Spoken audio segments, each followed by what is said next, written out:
आइए अब शुरुआत करते हैं कि मज़दूर अपना पंजीकरण हेतु जो फॉर्म है वो कैसे भरेगा। पॉइंट नंबर 1 में मज़दूर अपना नाम लिखेगा। पॉइंट नंबर 2 में मज़दूर अपना पता। पॉइंट नंबर 3 में मज़दूर अपने पिता का नाम। पॉइंट नंबर 4 में अगर मज़दूर शादीशुदा है तो हाँ लिखे अथवा नहीं। पॉइंट नंबर 5 में मज़दूर की जन्म तिथि आधार कार्ड के अनुसार। पॉइंट नंबर 6 में आधार नंबर लिखेगा। पॉइंट नंबर 7 में जिस भी स्थापना में जहाँ पर भी मज़दूर ने काम किया है उसका ब्यौरा देगा। अगर किसी निजी भवन में काम किया है तो उसका ब्यौरा दे सकता है। अगर किसी पंचायत में काम किया है तो उसका नाम लिख सकता है। अगर ठेकेदार के पास जो है किसी जगह काम किया हुआ तो उसका ब्यौरा लिख सकता है। पॉइंट नंबर 8 में मज़दूर के रोज़गार का स्वरूप क्या है, क्या उनका पेशा है, किस तरह का काम करते हैं, कारपेंटर हैं, पेंटर हैं, प्लम्बर हैं, इलेक्ट्रीशियन हैं, मिस्त्री हैं, मज़दूर हैं, बेलदार हैं, तो उसका जो है ब्यौरा यहाँ दे सकते हैं। पॉइंट नंबर 9 में पिछले 12 महीनों में मज़दूर ने कितने दिन काम किया है, तो 90 दिन जो है कम से कम जो है मज़दूर को चाहिए होते हैं पंजीकरण करने के लिए। इससे ज़्यादा अगर मज़दूर ने काम किया है तो वो दिन भी लिख सकता है। पॉइंट नंबर 10 में 10 रुपये फ़ीस। पॉइंट नंबर 11 में बैंक की जिस शाखा में जो है मज़दूर ने ये 10 रुपये जमा किए हैं उसका नाम लिखेगा। अगर ऑनलाइन माध्यम से किए हैं गूगल पे या किसी और माध्यम से तो उसका ब्यौरा दे सकता है। पॉइंट नंबर 12 में आधार से जुड़ा हुआ जो बैंक खाता है नंबर है मज़दूर का वो लिखेगा। पॉइंट नंबर 13 में IFSC कोड ब्रांच से संबंधित जो है वो लिखेगा। इसके लिए मज़दूर अपनी बैंक की पासबुक जो है देख सकता है। पॉइंट नंबर 14 में बैंक से जुड़ा हुआ जो फ़ोन नंबर है उसको लिखेगा। पॉइंट नंबर 15 में अगर मज़दूर किसी और राज्य में पंजीकृत है तो वहाँ का कॉपी नंबर पंजीकरण संख्या लिखेगा अथवा नहीं। पॉइंट नंबर 16 में अगर मज़दूर के परिवार का कोई और सदस्य जो है बोर्ड में पंजीकृत है तो उनका नाम और पंजीकरण संख्या कॉपी नंबर यहाँ लिख सकता है। नीचे दाईं तरफ जो है मज़दूर अपने हस्ताक्षर करेगा। अगले पेज में मज़दूर अपने नॉमिनी की डिटेल जो है वो भरेगा। तो पहले कॉलम में नॉमिनी का नाम पता, दूसरे कॉलम में मज़दूर के साथ नॉमिनी का क्या संबंध है, वाइफ है तो पत्नी लिखें या कोई और तो वो भी लिख सकते हैं। उसके बाद नॉमिनी की आयु कितनी है वो लिखेंगे अगले कॉलम में, और अंतिम कॉलम में जो है नॉमिनी को जो है मज़दूर कितने प्रतिशत राशि जो है वो देना चाहता है वो लिख सकते हैं। इसके बाद नीचे आके मज़दूर अपना नाम, कॉपी नंबर जो है पंजीकरण संख्या उसको खाली छोड़ सकता है क्योंकि अभी मज़दूर पंजीकरण करा रहा है। उसके नीचे अपना पता लिखेगा और दाईं तरफ नीचे आके जो है मज़दूर अपने हस्ताक्षर कर सकता है। इसके बाद जो है मज़दूर अपने पिछले 12 महीनों में 90 दिन का जो काम का ब्यौरा है वो देगा। तो इसके लिए 3 प्रकार के रोज़गार प्रमाण पत्र हैं। पहला है अगर मज़दूर ने लोगों के घरों पर काम किया है। दूसरा है अगर मज़दूर ने किसी ठेकेदार के पास कहीं जगह काम किया हुआ है। और तीसरा है अगर मज़दूर ने किसी पंचायत, शहरी निकाय, म्यूनिसिपल काउंसिल और कमेटी में काम किया हुआ है। तो आइए सबसे पहले बात करते हैं कि जो निजी भवन में अगर किसी ने मज़दूर ने काम किया तो उसको कैसे भरेंगे। सबसे पहले इसमें जो है कामगार का नाम, उसके बाद पंजीकरण संख्या को खाली छोड़ सकते हैं क्योंकि अभी मज़दूर पंजीकरण करा रहा है, उन्हें ये नंबर दिया जाएगा। उसके बाद मज़दूर अपना पूरा पता लिखेगा। नीचे जो है पुरुष है महिला है वो टिक करेंगे। अगले रिक्त स्थान में मज़दूर अपनी श्रेणी जाति जो है वो लिखेंगे और नीचे जो है मज़दूर अपना पेशा किस तरह का वो काम करते हैं वो लिखेंगे। इसके बाद डिटेल में जो है वो अपना 90 दिन का ब्यौरा जो है मज़दूर देगा।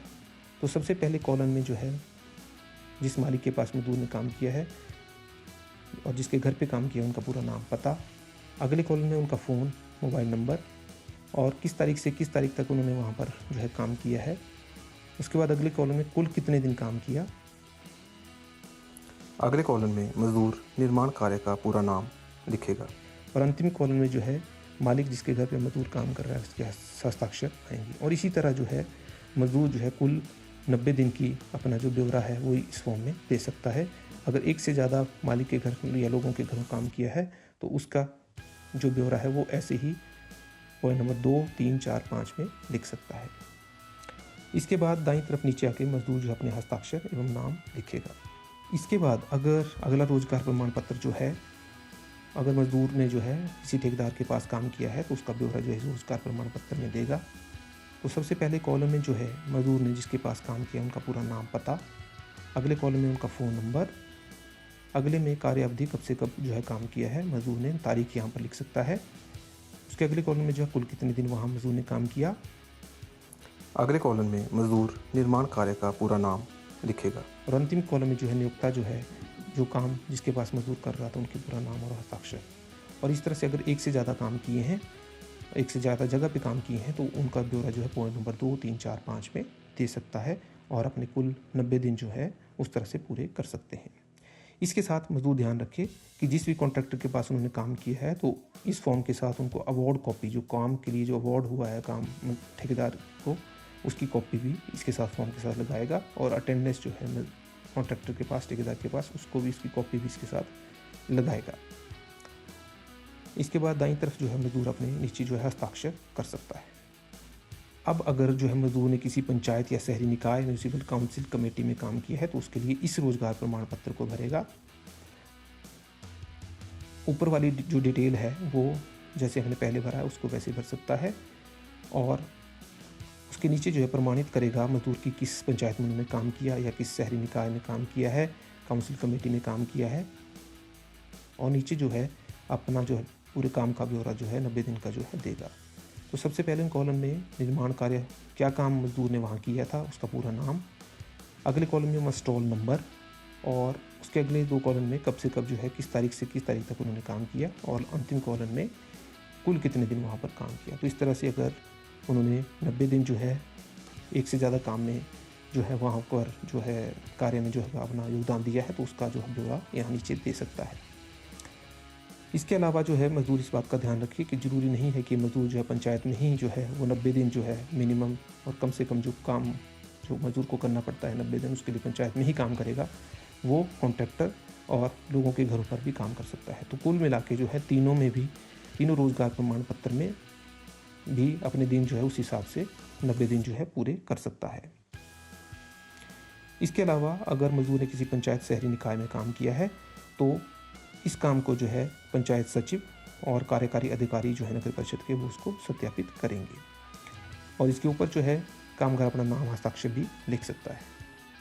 अगले पेज में जो है 2 अकाउंट नंबर दिए गए हैं जिसमें किसी एक में जो है मजदूर 10 रुपये की फ़ीस जो है जमा कर सकता है और उसकी रसीद जो है इस फॉर्म के साथ लगाएगा। ये 10 रुपये की फ़ीस जो है 3 साल के लिए मान्य होती है। 3 साल पूरा होने के बाद कॉपी जो है दोबारा रिन्यू करानी पड़ती है। और रिन्यू कराने के लिए मजदूर को रोज़गार प्रमाण पत्र जो है पिछले 12 महीनों में कहाँ कहाँ काम किया है तो रोज़गार प्रमाण पत्र जैसे अभी हमने बात की उस तरह से भर के जो है ऑफिस में जमा करा सकता है।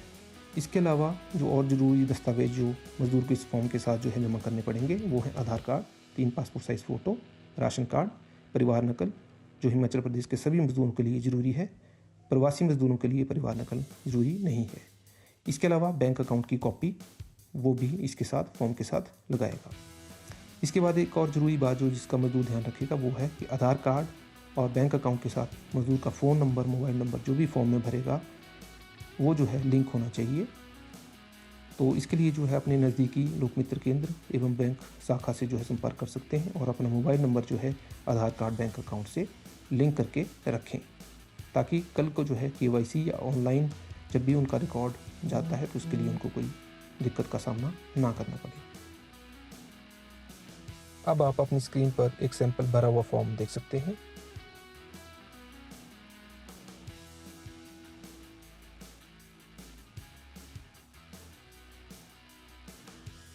इसको देख के आप इसी तरह अपना फॉर्म भर सकते हैं।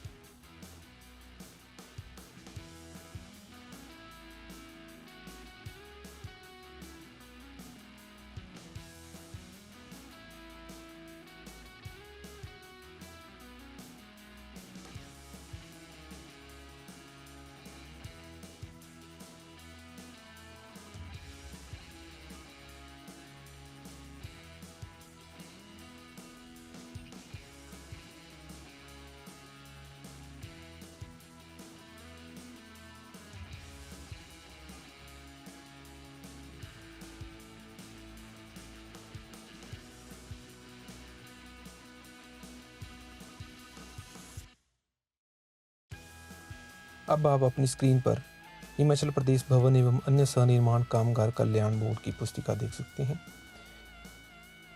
इसमें आप देख सकते हैं कि मजदूर किस किस तरह के कार्य कर सकता है और मजदूर अपना पंजीकरण कैसे करवा सकता है और जो बोर्ड के द्वारा जो विभिन्न योजनाएं जो मजदूरों के लिए, उनके परिवार के लिए जो चलाई गई हैं उनको यहाँ से पढ़ सकता है।